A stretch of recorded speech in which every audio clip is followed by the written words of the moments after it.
I guess what I wanted to talk about really is the fact that, and as you're here today, you're going to be hearing lots and lots of exciting advances in medication, in genetics, and in reproductive technology, and where we're up to with that. Having CF makes life a little more complex, and it's really important to acknowledge the difficulties associated with reproductive health. So what we need to know is, what do adolescents want to know, when to talk to them, what to tell them. Are we as CF team and providers meeting their needs as well as we could do? What about fertility, contraception, and where should they be getting this information? Where should you be getting, I know there was a launch yesterday of a website, and I think that's fabulous, and I think good information that you can trust is really important. Can I just ask in the audience, parents and adolescents, any teenagers here, and young adults, so mainly, okay. You're a young adult, you don't look a day over 25. So why, I thought really just set the scene a little bit about why adolescents are different, and I think it's really important to acknowledge why adolescence, there's so much happening during puberty, and as an adolescent doctor we really have to acknowledge that this is a time of such rapid change in height. It's when all the weight happens, different changes in the pubertal changes, the hormonal changes change the distribution of lean body mass, fat mass. This is when all your bone mass is acquired for future life, so prevention of osteoporosis. So that's why nutrition is so important in the teenage years. And of course, this is also when the ovaries and the testes start producing the hormones that make you reproductively capable. So there's a lot happening.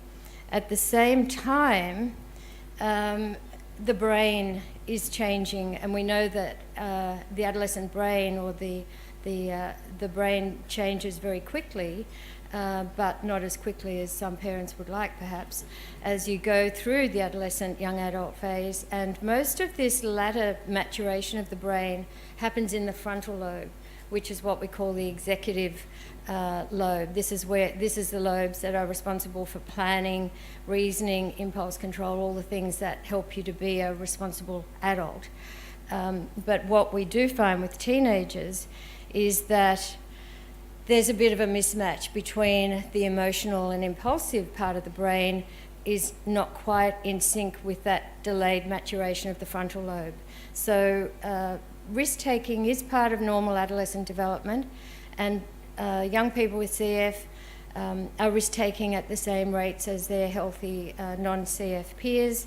We know that both groups are not so good at safe sex and contraception. So, I think it's, and I guess with CF, the added complexity is that sexually transmitted infections do have the potential for complications, particularly if you're immunosuppressed or if you have liver disease. And then for girls as well, may not be aware unless we're really getting in early about the effects of unplanned pregnancy. So I think, what happens with puberty, what happens with CF and puberty, the research varies. The older research says there's a 2-year delay, that, perhaps at 40, where the average rate in our population, the average age for first period is 12 and a half. And in the CF population, it used to be around 14 and a half, 15. The North American data is now indicating there's only sometimes no delay at all, or maybe a 6-month delay. The delay in puberty is associated with chronic infection, being underweight, having an abnormal glucose tolerance test, and it is associated with being homozygous for delta F508. But what the newer data seems to be suggesting is that there may not be significant delay, but you may not grow as quickly, but attain your adult height at a slower pace. And we also know that CFTR is detected in the hypothalamus, where all the releasing hormones come from, and they're the hormones that stimulate puberty. So it may be there's something inherent in the CF gene that is associated with some pubertal delay. If we're thinking about adolescents and the menstrual cycle, most will expect to have regular menstrual cycle with normal hormone levels. The survey that I'm quoting there is quite old. This is from probably 1987, so it's an area of very little research. There's a lot of research in some areas of CF, but reproductive health is somewhat lagging behind, so it'd be really nice to know what the normal is at this stage.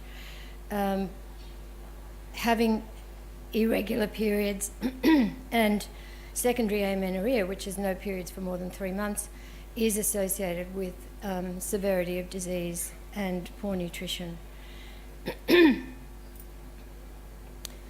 So any questions around adolescent issues at this stage, or you're okay? So if we think about adolescent males, they also have go into puberty normally with normal levels of male hormones and normal sexual function. However, about 98% do have azoospermia, which is no sperm in the fluid, and that's because the vas deferens, which is the duct that takes the sperm from the testes into the ureter, is blocked or absent. So they're making sperm perfectly normal. There is some debate around there may, again, some influence of CFTR on sperm production, but we'll cover that in more detail. But I guess the area of confusion can be that normal sexual function and potency, that is not affected by the obstruction in the vas deferens.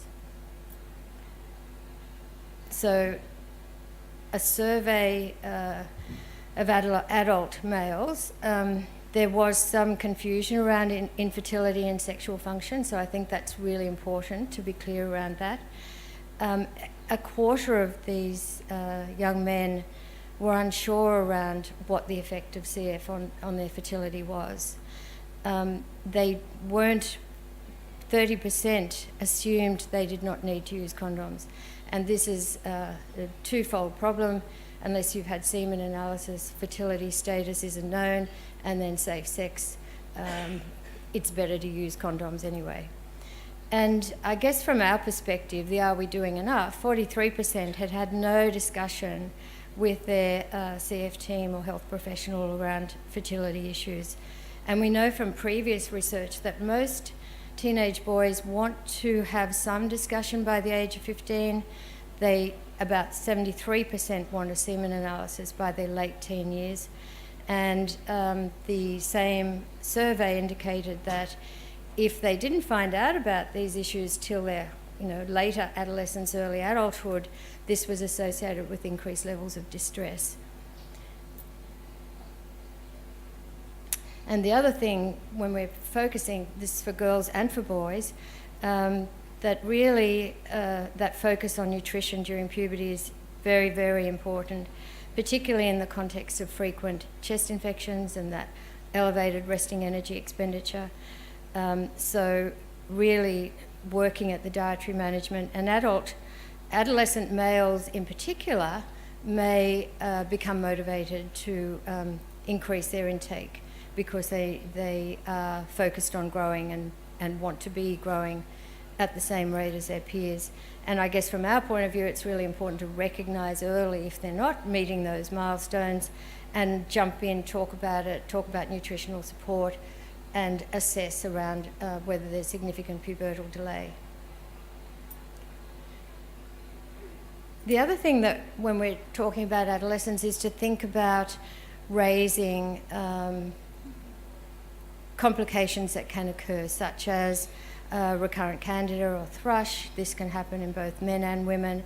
It increases with antibiotic use. And I think it's something that we don't necessarily raise, but we should raise, and just giving early advice, recognising the symptoms and understanding that there's something you can do about it, that you don't have to put up with it.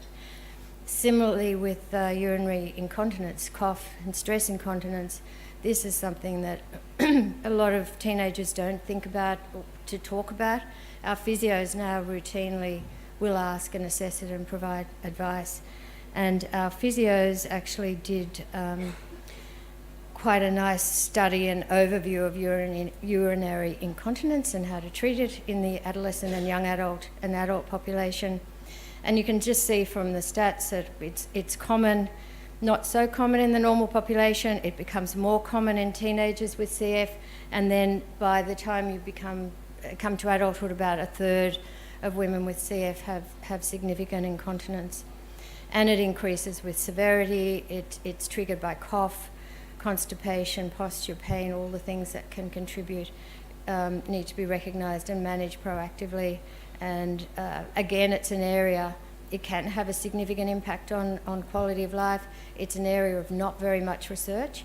And I think pelvic floor training, basic physiotherapy, being quick to assess and initiate treatment early, and train in, our physios teach the knack, which is how to turn on the pelvic floor before you cough, and those sorts of things, which are good for everyone, particularly postpartum. So I think that one of the issues when we're talking about teenagers is that we really need to be doing a better job. We know that most parents would like discussion, obviously get it at diagnosis, but discussion late childhood, so you're well informed around what the reproductive options are. And most teenagers, research indicates, would like some information around 12 to 14 years. And we also know that the teenagers and parents would probably like us, the teams, to be raising it, not for them having to ask. It's worrying that many adults with CF had no discussion with their team, and those that had discussion felt that they didn't get enough, they needed more. And I think the other thing is that many CF teams are relying on GPs, which is good, but we as a CF team need to be talking about the CF specific factors and making sure GPs are aware of the CF specific factors, so everyone's talking together. We give written and verbal information when they're early teenagers. We give some information around what to expect. Our brochure is very adolescent oriented. I'm sure there's other written information that's more for young adults. So I think the information needs to be developmentally appropriate. We have a talk, we give them some information and say, please come back, read it and come back and talk and ask any questions. I don't get a lot of questions, but the offer is there, and happy to talk about it, and sometimes it's sort of crisis oriented or problem oriented. So I think giving the information is a really, really important, and verbal and written information is really important. So what are the barriers? So the parents report that it's difficult to bring it up. They're worried about privacy or getting embarrassed. There's no time in clinics about focusing on treatment of the CF. The professionals also say similar things. No time. Some professionals feel they don't have adequate training in sexual and reproductive health, and that they're really focusing on the CF care.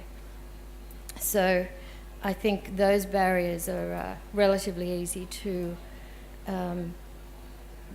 move around if we're aware of them. So if we're thinking about STIs for men, adolescents and young adults, or at any age, condoms and spermicide, unless fertility is formally assessed. For females, barrier methods plus contraception, which is individualised, and I'll have a talk about that in more detail. but also just thinking about routine vaccinations, making sure you're up to date. HPV is the newest one that's being given, so that's human papillomavirus, and that's given in year 7. And it's really important to be up to date and fully covered, particularly implications for if you're on frequent steroids, immunosuppressed, post-transplant, liver disease. So regular sexual health implications are really important to cover and keep up to date with. So as with all women with CF have a range of options, and it's really important just to consider family history, lifestyle, have the conversation around what's going to work, fit into your life, what are your preferences, what are the side effects, what sort of, what I'm on usually, how that's going to interact, what's going to work best for me. And I guess that the big 3 categories are the combined oral contraceptive pill, which has got estrogen and a progestogen. The emerging, the long-acting reversible contraception, that group of hormonal contraception, or there are really taking off because of their side effect profile being very good. And of course there's always barrier methods which are good but not as reliable as some of the other methods, but can be used in addition to the pill or your long-acting. So again, if we look at what women with CF are doing, very much the same as the normal population. Most are using contraception. The pill is popular. Natural family planning is popular. And being on the pill, even if you're pancreatic insufficient, is still very effective. We know that most antibiotics are fine, apart from rifampicin and some of that family. I guess a word of warning around some of the complementary medicines. It's good to check with your pharmacist around what the potential interactions are. But generally, there are good options there. So the pill is absorbed as well as it could be. In active liver disease and pulmonary hypertension, it's not recommended. And if you have a port or an access device, then the risk of thromboembolism is increased. So I think that conversation is a really important one to think about. So the newer, these are the really low dose pills with only 20 micrograms of estrogen in them. And you can see only one is on PBS. And this is the low dose. I guess most of us would start off with the slightly higher estrogen, 30 to 35 micrograms. There's more that are on PBS. That's a good one to start with. It's also worthwhile noting that some of the newer progestogens are associated with increased risk of thromboembolism.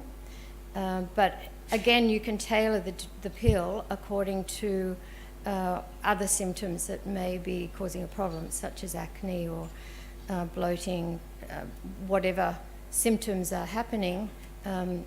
You can use, with this broader range of oral contraceptive pills available, you can really tailor it to the needs of the individual.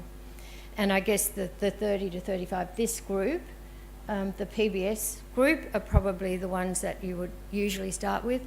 Talking to my adult colleagues at the adult clinics, I think most will start with an oral contraceptive pill, a combined oral contraceptive pill, unless there are reasons not to. And some are already established on the very high dose estrogen, 50 micrograms, and that's okay if you're on it and responding well to it and you like it, and you may need it because you had breakthrough bleeding or problems on the lower dose, or if you're really bad at taking pills. I think then you could consider one of the long-acting reversible ones would be good. So the progestogen-only preparations are recommended if estrogen is not recommended. So in other words, if there's a history of venous thromboembolism or pulmonary hypertension and migraine with aura, The progesterone-only pill, as you can see, inhibits ovulation only 50% of the time, and you do have to be taking it at the same time each day, so you have to be really good with that. The Implanon is the one that goes in the arm. It's also very effective. The Depo-Provera, which is the injection, is not really recommended and isn't used with young people with CF because of the effect on bone mineral density. And the long-acting reversible, the IUD, the Mirena, which has progestogen, or there is a copper IUD, which is also helpful and useful as well. So the newer methods that you can consider are the patch, which you apply to an area every week and then have a week off. The vaginal ring, again, can be there for up to 5 months. And it really does provide a lot of options to individualise and work through around what's going to be best. And this is usually done in conjunction in the adult clinics with an endocrinologist or with a gynecologist who's in communication with the team.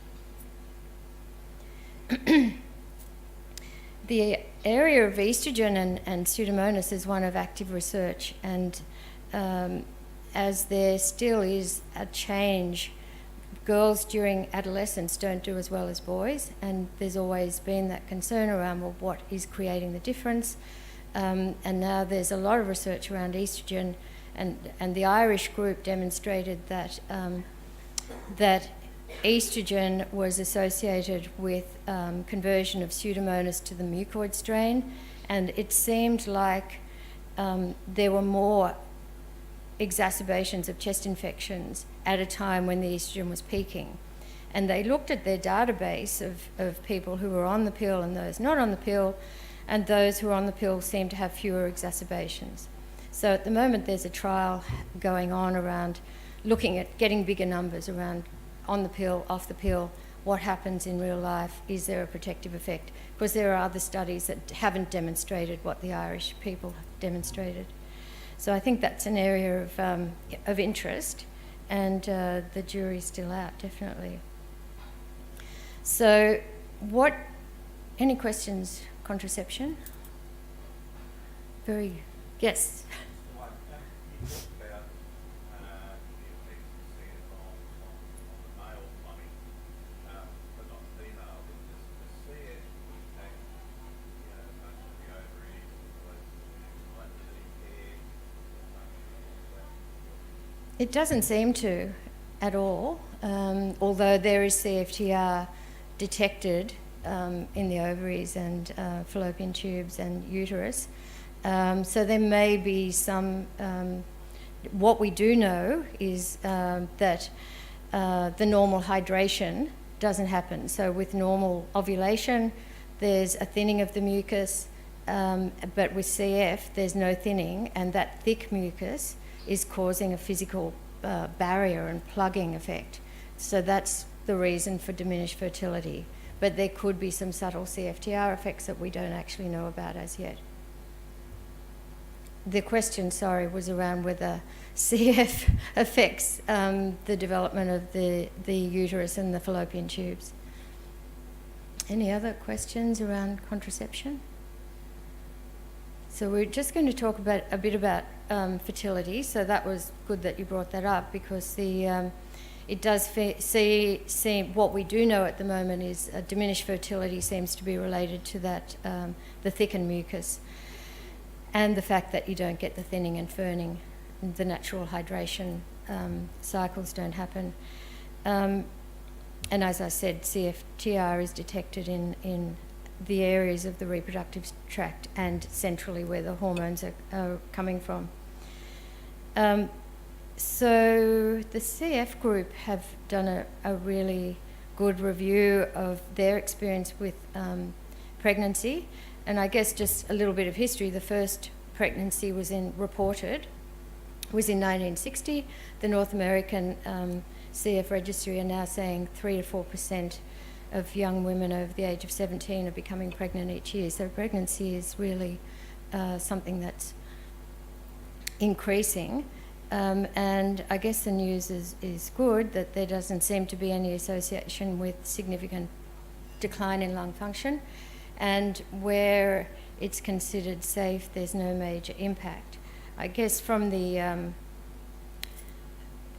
our adult colleagues are really saying that the most important thing is around planning and consultation and doing, talking before getting pregnant, to actually talk with the CF and obstetric teams, look at the genetic counselling and prenatal diagnosis options, review all the medical treatment, look at how to best to optimise lung function and nutrition, and look at how, because there is a frequent, more increased IV therapy during pregnancy, so being proactive to stay well, and then talking around what the plan for delivery would be, an anaesthetic consultation, and postnatally what the plans are. So it's a lot of planning, decision-making, talking, thinking ahead is the key to success in minimising complications.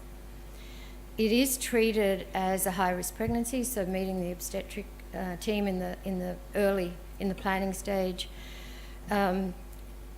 trying to conceive when well, jumping in early with extra treatment, and early assessment and recognition of complications such as CF-related diabetes or reflux, and screening for glucose tolerance. So just really rigorous and careful monitoring during the pregnancy. So it is a multidisciplinary approach with multiple teams involved.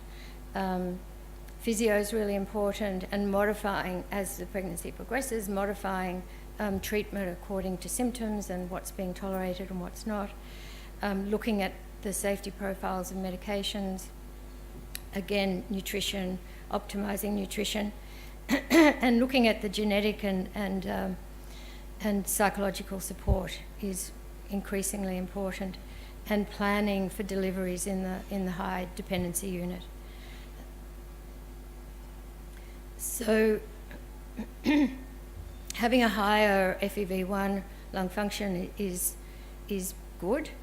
Can expect more problems, although people with CF who have very low function can get spontaneously pregnant, and most CF pregnancies appear to be spontaneous, so it's, the planning is really important.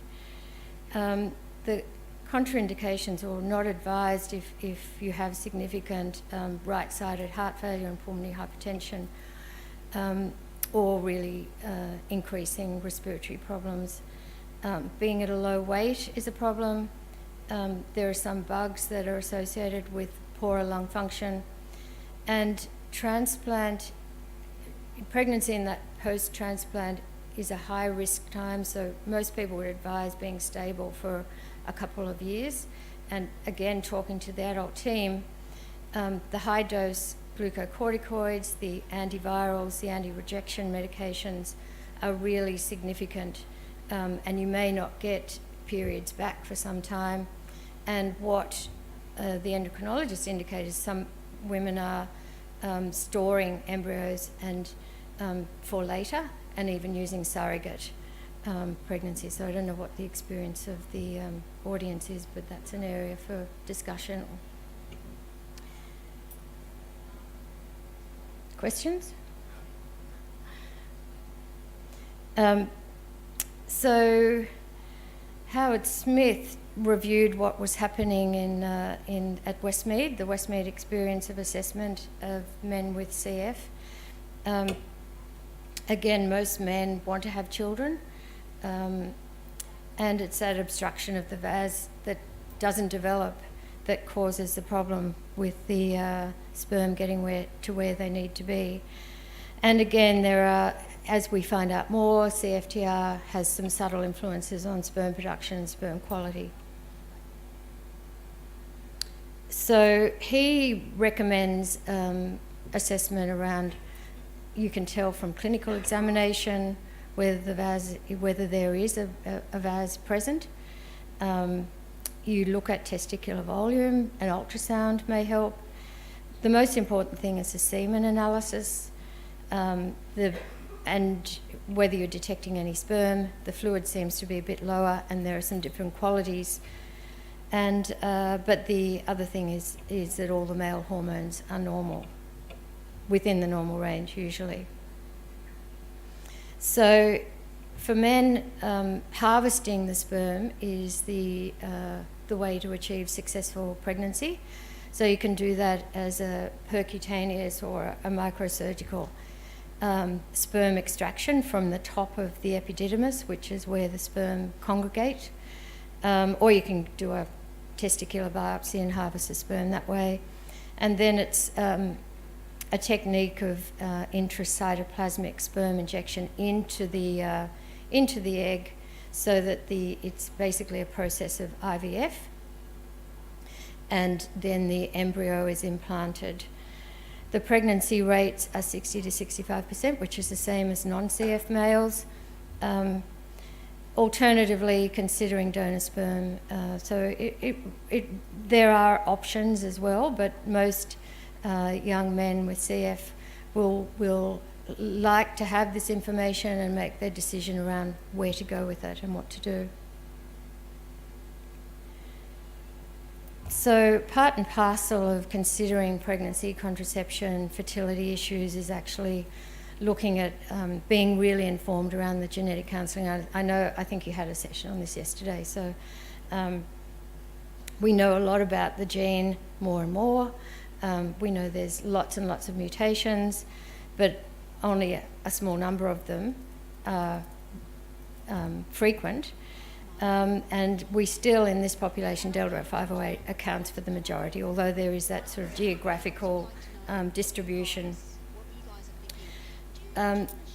So at this stage, we don't do population screening, but we test couples. It's a user-pay system. If there's someone in the family, you seek help, but it's not routinely done. And people like John Massey have talked about the advantages of population screening and cost effectiveness. So prenatal testing comes down to CVS, which is done so chorionic villus sampling, which is done at 8 to 10 weeks, or amniocentesis, which is done in that 16 to 20 week.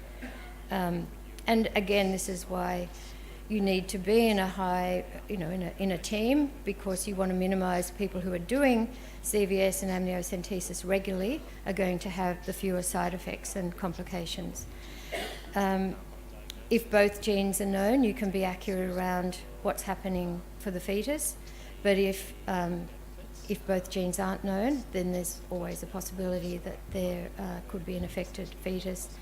And the pre-implantation genetic diagnosis is what happens when you do the percutaneous sperm aspiration and the ICSI, intracytoplasmic and IVF, and you can test that little embryo with intragenic markers day 3 or 5, but it's usually 100%, but it's usually good, but the recommendation is that you confirm by prenatal testing. This is an area that changes really, really quickly, and every time I talk to the genetic teams, there's new technology and new techniques. So I think it's talking to a genetic counsellor who's really up to speed is going to give you all the information and advantages that you need at a critical time. So I guess we're just getting to this summing up of, are we doing enough? I think that we aren't as CF teams. We certainly need to pick up our game to provide the information in a timely manner and really make sure that we're having the needs met in that developmental approach at times of diagnosis, before you hit puberty, then early adolescent years, young adult years. So I think we've got to, and as I said, what to expect, providing written and verbal information, asking for questions, troubleshooting around safe sex and STIs and contraception before it becomes a crisis. And we know that young people with CF do get worried about how they look, particularly if there is some pubertal delay and all their peers are getting periods and they're not. But they don't want to ask. They're quite shy, usually. So I think it really is up to us to bring it up and talk about it in a private and confidential way, reassuring the young person around privacy and confidentiality is a really important. So, in our clinic, we get to that stage where we ask the young person in, or we ask mum and dad to leave so that you can have confidential conversations. And some people want that earlier than others. Some people never want it, but I think it's really important that we offer that. Yes, and thinking about complications like urinary incontinence, thrush, gastrointestinal symptoms, and then relationships, when to disclose, when to discuss about having CF if you're in a relationship. And this is something that teenagers have to figure out for themselves, and it's important to provide some guidance, reassurance, or at least listen to what the dilemmas could be. CF is intensive and sometimes intrusive in the demands that it makes of young people and young adults and adults. And adolescence is a high-risk time because they really just want to be normal and not to be bothered with a lot of treatment.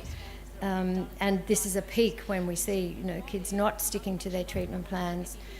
But I think just being really supportive, having good routines. What we do know from research is that communicative and cohesive families really are associated with helping that young person through the ups and downs of not wanting to do their treatment.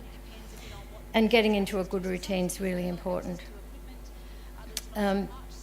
So in New South Wales, some of us here have been involved in developing a lifespan model of care.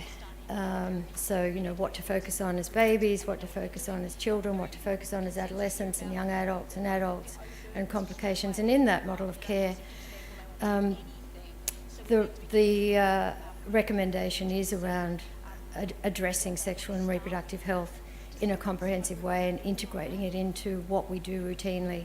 And the best way to do that is to integrate it into routine clinic visits in some way. So, and I think parents, adolescents, young adults expect us to do that, and I think we really should be providing that. So incumbent on all of us to be aware of what the choices are, to be up to date, to work with GPs and family planning services, genetic counsellors, pre-pregnancy planning, offer semen analysis, talk through the options. And I guess I just wanted to leave it open to discussion around what the experiences have been, whether there are things that we haven't covered, and what the dilemmas and experiences are that would be helpful to talk about. Yes. Yeah.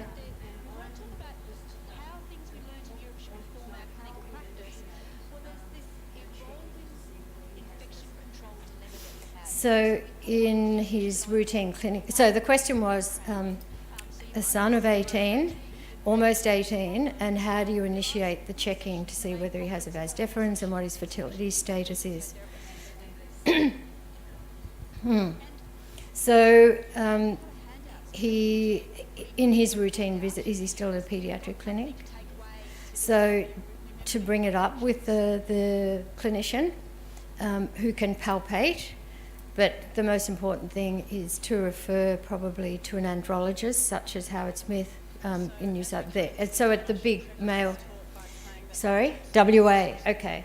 So refer to, it's usually the adult clinics that provide the semen analysis, but your paediatric clinician can do the initial sorting out and then refer to the andrologist who specialises in male hormones and does this sort of. They're the ones that do the pre-implantation and ICSI and, yeah. You can do an ultrasound. You may not, if you're not feeling any, you can feel a little tube, but if you're not feeling anything, an ultrasound may help. And then you do the semen analysis. We'll provide you with a definitive answer. chapter on new Yep. emerging organisms if anyone wants to have a look at that. Questions? There's actually quite a lot of stuff in the Journal of CF in particular, which is readily available. So there's some further reading. So if you take home nothing else. Hi Sue, Lucy Lucy. from Westmead Adults.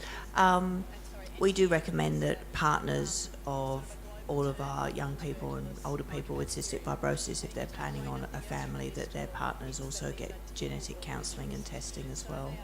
And siblings too, because not all siblings in families have had that done necessarily when they're younger, and often families choose to do that when they get a little bit older and can make have genetic counselling of their own as an adult. And I think that's something that needs to be discussed with families as the siblings also get older and into that age range, as well as their brothers and sisters.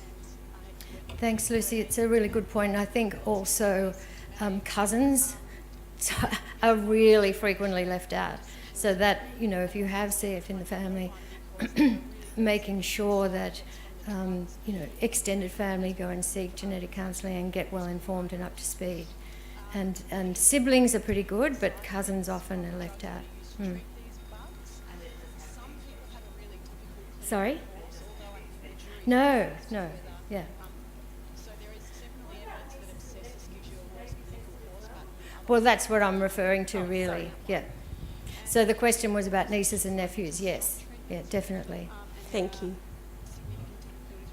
This question may go a little bit beyond your area, but with females after birth, any impacts of CF that relate to sort of the postpartum recovery and lactation and things like that? Well, the audience may know a bit more about that than me. Is anyone, Lucy? But I will say one thing just before that, postpartum is the highest risk area for thromboembolism, and if you've got an IVAD or you're going to be at increased risk then. But I think, and the only other thing with breastfeeding is good nutrition. So if you're borderline with nutrition, then you may need to optimise maternal health rather than baby having breastfeeding. Any comments from the audience around that? Anyone experienced pregnancy or?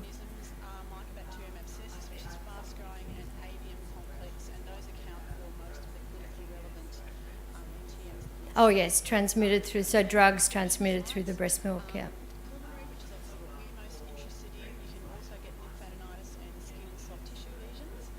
And in terms of susceptibility, it's mainly people who have already got structurally abnormal lungs from some kind of bronchiectasis or who are immunosuppressed. So where do these organisms come from?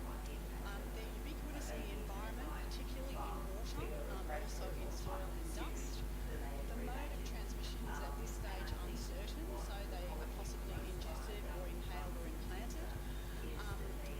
Aerosolization of droplets small enough to enter the alveoli is thought to be a possible route of acquisition in pulmonary disease. And there's a big, so up until recently, I think it's been considered very unlikely that there's been patient-to-patient transmission of these organisms. There are case reports which suggest that that is possible, and there are certainly clinics where multiple patients have the same bug. So it's not really known whether that is patient-to-patient transmission or a common environmental source. And there were a couple of presentations over in Belgium where, they had cultured everything inside the hospital, outside the hospital, the local ponds, and couldn't find the source of whatever organism that 6 or 7 or 8 of their patients. So Lucy, in your adult clinic at Westmead, how many pregnancies would you have each year? So water heaters Yeah. that are set less than 50 degrees are likely or more likely to contain non-tuberculous mycobacterium, and in many of our hospitals now it has been legislated that hospital hot water has to be less than 50 degrees, and I think that potentially will be an issue. The other thing, Complication is people requiring insulin throughout their pregnancy, and so it's something that's monitored closely with glucose tolerance tests in each trimester. But babies are born normally, birth is normally normal. We recommend, where possible, a natural birth rather than a caesarean, because a caesarean is an operation it's harder to cough if your abdominal muscles have been cut through. But in our experience within our clinic, most people have been able to have a very normal birth, and the main thing that affects decisions after that are about how well the mother is and whether we need to use medications that we wouldn't use whilst breastfeeding. But I saw a mother just last week with her little one who will be 1 shortly, and she's still breastfeeding, so we chose a regime of medications that would both treat her but still not preclude her from breastfeeding. Whereas last year we had a young lady and she'd already decided that she didn't want to breastfeed because she wanted to be able to take whatever medication she needed to for her health. And that's an individual decision, and done, in consultation with the teams and the maternal teams as well. And this is where the CF pharmacist is really helpful as well, around, what are the interactions, what's safe, what's not safe. Yep. Up the back.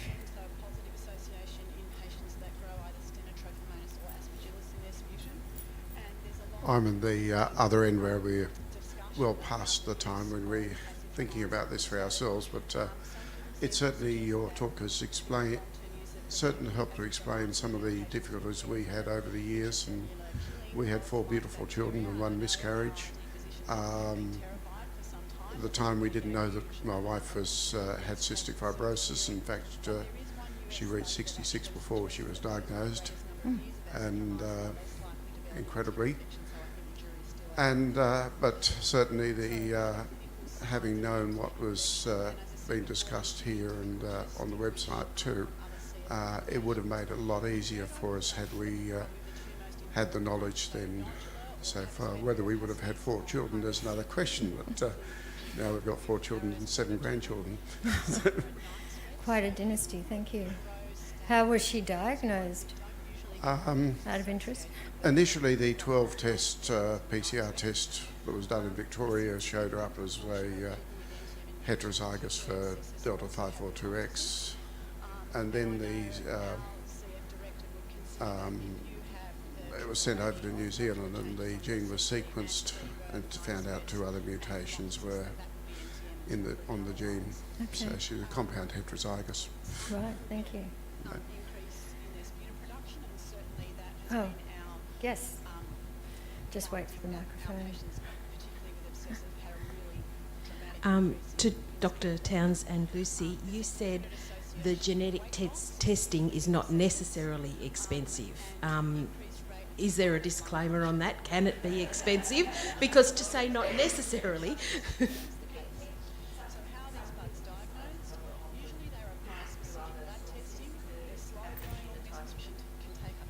Some people choose to go to external sources to have some genotyping done, and that can end up being quite expensive. There are a lot of, private clinics, etc., whereas we would tend to recommend to talk to your CF team, because they will be able to recommend the genetic services that are in their local area, and then it's all part and parcel of extended care for families.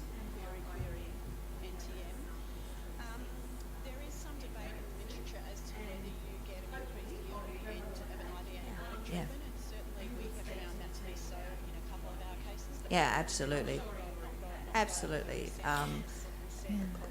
We're very good at saying this isn't my area of expertise, but we know the man who or the woman who is, and we try and build up teams of people across the paediatric and the adult centres, so that they become expertise. The expert in CF bits of their expertise, so that everybody can get the best care that they can get. And certainly the New South Wales adult teams have andrologists and IVF genetic counsellors all as part of their extended team. So I think, your clinician is the first one to bring it up with, and then make sure it happens.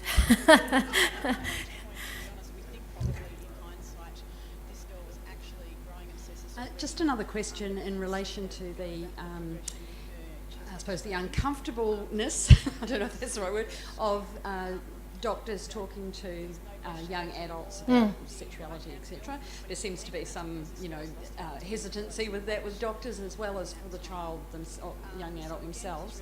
I'm just wondering, it's just a suggestion, whether perhaps some sort of communication, whether it be email or whatever, from the hospital to the young adult prior to a clinic visit, with a tick box of the things that they would like to know about at their meeting, where they can actually tick those boxes in the privacy of their own bedroom, and be sent back to the hospital, so that then the hospital's prepared as to, or the clinicians prepared as to what that person is concerned about, and wouldn't have even to bring it up themselves. And even a questionnaire when coming to clinic can be helpful as well.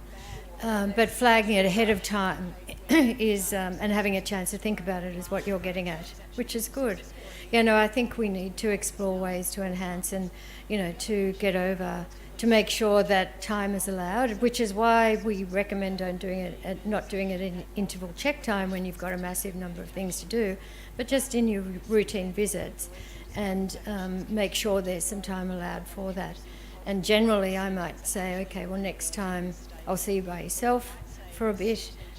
So again, sort of preempting it, so you're not suddenly throwing mum and dad out. Yeah. Yeah, exactly. Yeah. So I think it is a good point. Yeah. Thank you very much. We're going to draw it to a close there for time. It's been a fascinating talk and discussion about a whole range of complex issues that change with changing ages. It was interesting for me as somebody who has children without CF. I was looking and thinking, gosh, I should have had that conversation already. Perhaps that's my wife. She might have had that conversation. So thank you everybody for attending, and I hope you'll continue to talk about the topics that were raised and talk about those with your clinics, etc. And a special thanks to Susan for presenting. Thank you.